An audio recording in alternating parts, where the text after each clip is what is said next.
हम देख रहे हैं कि कल leader of opposition Rahul Gandhi ji ने, मुझे लगा क्या खुलासा होगा, हम भी बड़े उत्सुक थे, सारी साल हमने एक ही शब्द सुना है, अब ये क्या ग्रैंड रेवलेशन होगी।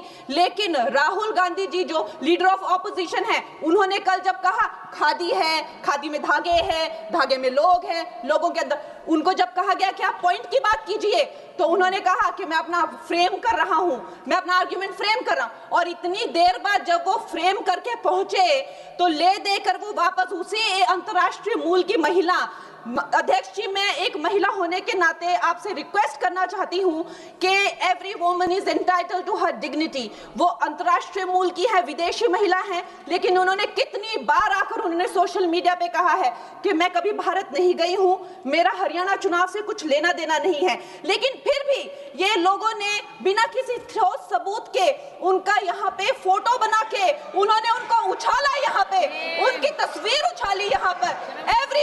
और देखिए मान्यवर, भगौड़ा इस समय कौन है पूरा देश जान रहा है। भगौड़ों के बारे में मत कहिए। देश का प्रधानमंत्री गैस के संकट के इस समय में किस गुफा में छुपा हुआ है, पहले उसको निकाल के लाइए। आप पहले उसको निकाल के लाइए। प्रधानमंत्री किस गुफा में छुपे हुए हैं? प्रधानमंत्री के बारे में आप हमारे ऊपर टिप्पणी कर रहे हैं, का प्रयोग नहीं करेंगे। आप हमारे ऊपर टिप्पणी कर रहे हैं, ये आप हमारे ऊपर टिप्पणी कर रहे हैं। पूरा देश गैस की लाइनों में यहाँ पर प्रधानमंत्री गुफा में छिपे हुए हैं।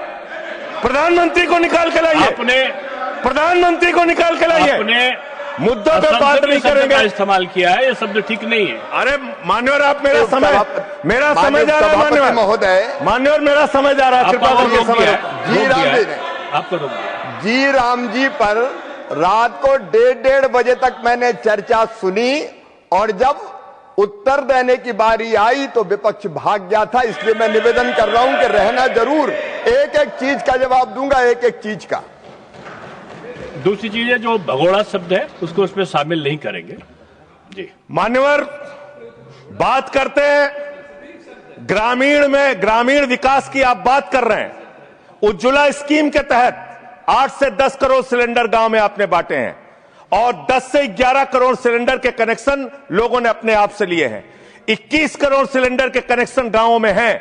मैं आपके माध्यम से इस सरकार से पूछना चाहता हूं, मध्य एशिया के अंदर जो युद्ध चल रहा है इजराइल और अमेरिका और ईरान के बीच में, आप क्यों इजराइल की चमचागिरी में खड़े हो गए, जिसके कारण से हिंदुस्तान को आज गैस का संकट भुगतना पड़ रहा है। पूरा देश लाइन में खड़ा है, गांव लाइन में खड़ा है, शहर लाइन में खड़ा है, एक एक इलाका लाइन में खड़ा है। होटल बंद हो रहे हैं मान्यवर, मोरवी के अंदर गुजरात में टाइल्स की फैक्ट्रियां बंद हो रही है मान्यवर। आपने क्या हालत की है। आप राज्यों के साथ न्याय नहीं करते, आप ग्रामीण व्यवस्था के साथ न्याय नहीं करते। आपने बनारस के अंदर 4200 एकड़ जमीन वहां के किसानों की जबरन कब्जा की।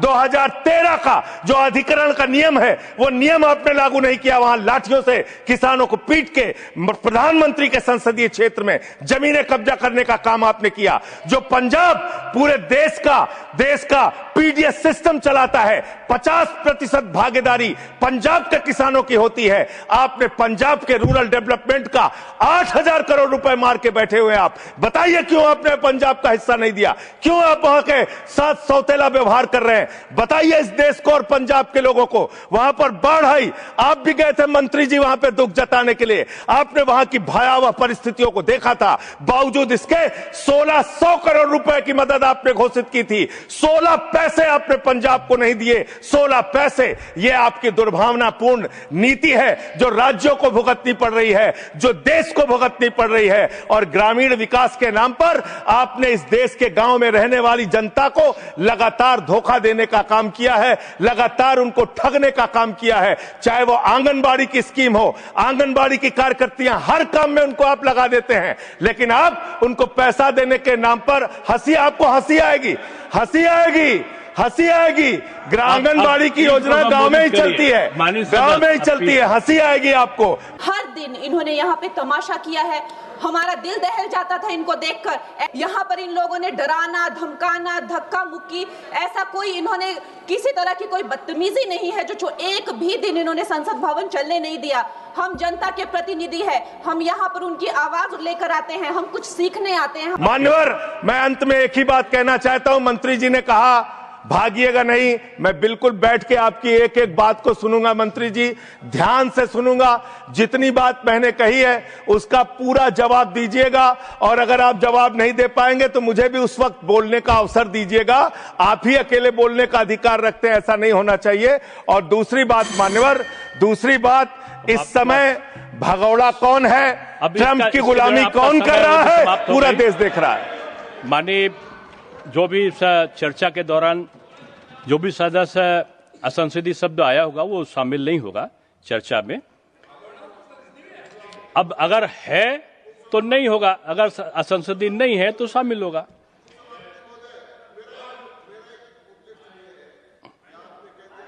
नहीं आएगा, लेकिन आजकल जो व्यवस्था है वो दूर संचार के माध्यम से चली जाती है, इसलिए ये भी व्यवस्था होनी चाहिए कि जिसको रिकॉर्ड में नहीं लिया है वो बाहर भी नहीं जाएगा।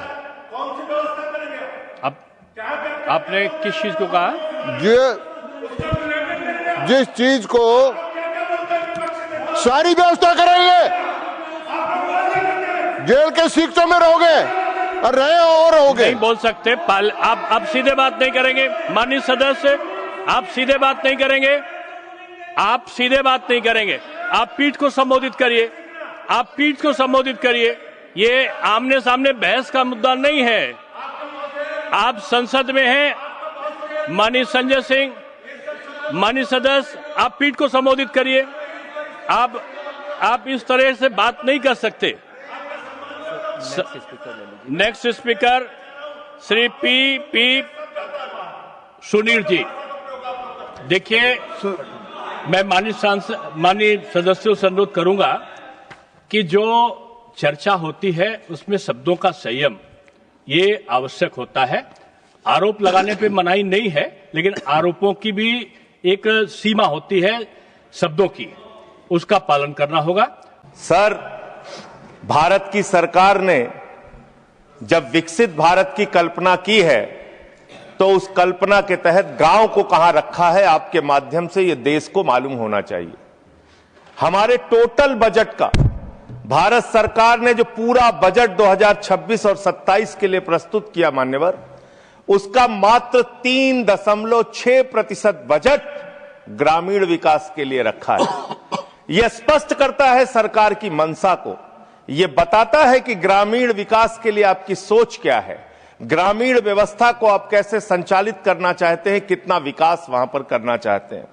मान्यवर, बहुत सारी योजनाएं गांव के विकास के लिए चलाने का दावा सरकार की ओर से किया जाता है। उसमें से एक प्रमुख योजना है जिसका ढिंढोरा भारत की सरकार बार बार पीटती है, जल जीवन मिशन, जल जीवन मिशन, हर घर जल की योजना, हर घर जल की योजना। वो जल जीवन मिशन क्या है मान्यवर, जिसके ऊपर आप लाखों करोड़ रुपए अब तक खर्च कर चुके हैं।